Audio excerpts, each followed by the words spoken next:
Krishnamurti invita a asumir que somos seres radicalmente diferentes conforme pasa el tiempo, y que el reto verdadero es volver al mundo un lugar mejor. En 1943, el psicólogo Abraham Maslow propuso la teoría de la motivación humana, en la cual se explica cómo una persona actúa en función de una jerarquía de necesidades. Desde las necesidades más básicas, como respirar, comer, descansar, tener relaciones, hasta las más elevadas características de la autorrealización, como la creatividad, la espontaneidad, la aceptación de los hechos y la resolución de problemas. Esto, en Occidente, permitió comprender la naturaleza cambiante del ser humano, frente a deseos superiores de autorrealización. Sin embargo, para su coetáneo oriental, el escritor y filósofo espiritual Jiddu Krishnamurti, la trascendencia interna de un individuo va mucho más allá del sentido de autorrealización. En su libro The Revolution from Within, Krishnamurti explicó que son los pensamientos, las actitudes y la cultura en la que vivimos, lo que produce un cambio radical y fundamental. No obstante, este cambio no es más que una modificación de lo que solíamos ser. ¿Es eso un cambio fundamental hacia la autorrealización? Para él, solo queda observar esos procesos mentales, y preguntarnos acerca de todo lo que conocemos. En cierto sentido, Krishnamurti deseó sembrar la semilla de la duda, cuestionando el verdadero significado del cambio. ¿Es posible tener un cambio fundamental?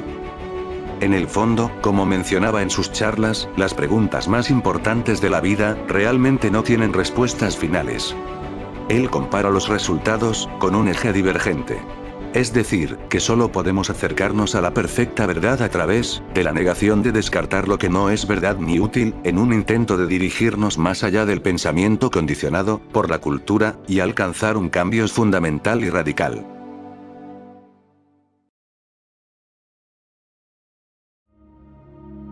Por esta razón, para acercarnos a la verdad, es importante cuestionarse constantemente sobre lo que se sabe, y acercarnos a las preguntas más trascendentales desde un punto de vista de alguien que lo desconoce todo.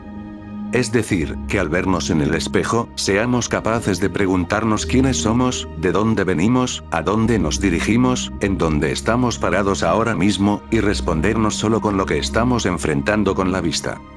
No se trata tan solo del cumplimiento de cada uno de los niveles en la jerarquía de las necesidades, ni de alcanzar un mayor conocimiento a través de libros, vídeos, o charlas, sino de experimentar un cambio radical, que provoque una revolución en la mente, mediante la libertad en el aquí y en el ahora. Esto es, en la sensación de haber liberado todo resentimiento y tristeza, en cualquier momento que decidamos, para poder sentirnos en abundancia, en conexión, en el aquí y en el ahora. Para lograrlo, Krishnamurti invita a asumir que somos seres radicalmente diferentes conforme pasa el tiempo, y que en la actualidad ya no es costeable ser alguien ordinario, pues el reto verdadero es volver al mundo un lugar mejor. Si se toma en cuenta que cada una de nuestras acciones impacta en el cambio del mundo, pues somos el mundo, y no somos sus orillas, entonces seremos capaces de ver que lo que hacemos hace al mundo. Y en cada lugar en donde enfrentamos los problemas reales, estamos ejerciendo un cambio radical y fundamental. Ese cambio fundamental puede realizarse cuestionándonos en torno a nosotros, y al medio en el que vivimos. 1. ¿Ese objetivo vale la pena? 2. ¿Es necesario? 3. ¿Necesito cambiar del todo?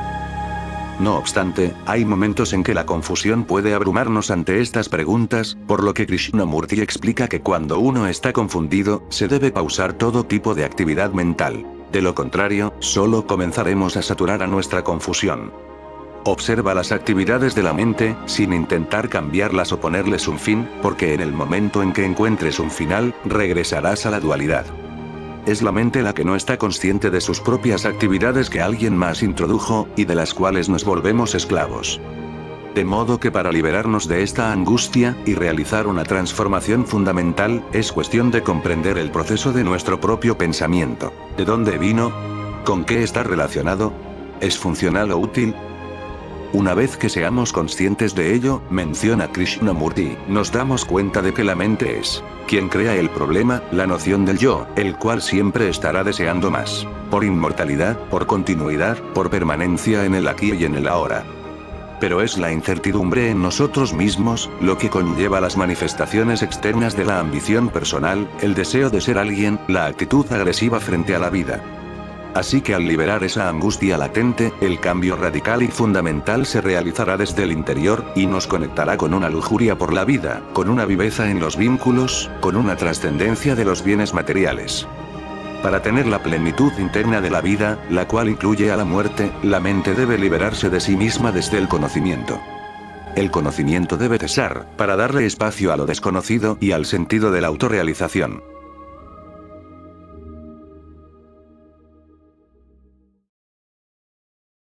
El problema es, entonces, el siguiente. ¿Es posible para la mente que ha sido tan condicionada, educada en innumerables sectas, religiones, y en toda clase de supersticiones y temores, romper consigo misma y, de tal modo, dar origen a una mente nueva? La vieja mente es, en esencia, la mente que se halla atada por la autoridad. No estoy usando la palabra autoridad en el sentido legalista. Entiendo por esa palabra la autoridad como tradición, conocimiento, experiencia, la autoridad como el medio de encontrar la seguridad y permanecer en esa seguridad, externa e internamente. Después de todo, eso es lo que la mente está buscando siempre. Un lugar donde pueda sentirse segura, donde no se la perturbe. Tal autoridad puede ser la autoridad de una idea autoimpuesta, o la así llamada idea religiosa de Dios, la cual no tiene realidad alguna para la persona religiosa. Una idea no es un hecho, es una ficción. La idea de Dios es una ficción. Ustedes pueden creer en ella, pero sigue siendo una ficción. Para encontrar a Dios, uno debe destruir por completo la ficción, porque la vieja mente es la mente temerosa, ambiciosa, la que tiene miedo de la muerte, del vivir y de la relación. Consciente o inconscientemente, está siempre buscando permanencia, seguridad. Si podemos comprender la compulsión que hay detrás de nuestro deseo de dominar o de ser dominados, entonces quizá podremos liberarnos de los efectos mutiladores de la autoridad. Anhelamos estar seguros, tener razón, éxito, saber. Y este deseo de certidumbre, de permanencia, desarrolla dentro de nosotros la autoridad de la experiencia personal, mientras que exteriormente crea la autoridad de lo social, de la familia, de la religión y demás. Pero el mero ignorar la autoridad, zafarse de sus símbolos exteriores, significa muy poco. Romper con una tradición y amoldarse a otra, abandonar a este líder y seguir a aquel, no es sino un gesto superficial. Si hemos de percibir inteligentemente todo el proceso de la autoridad, si hemos de ver su naturaleza intrínseca, si hemos de comprender y trascender el deseo de certidumbre, entonces debemos tener una percepción y un discernimiento muy amplios. Debemos ser libres. Libres no al final, sino desde el principio.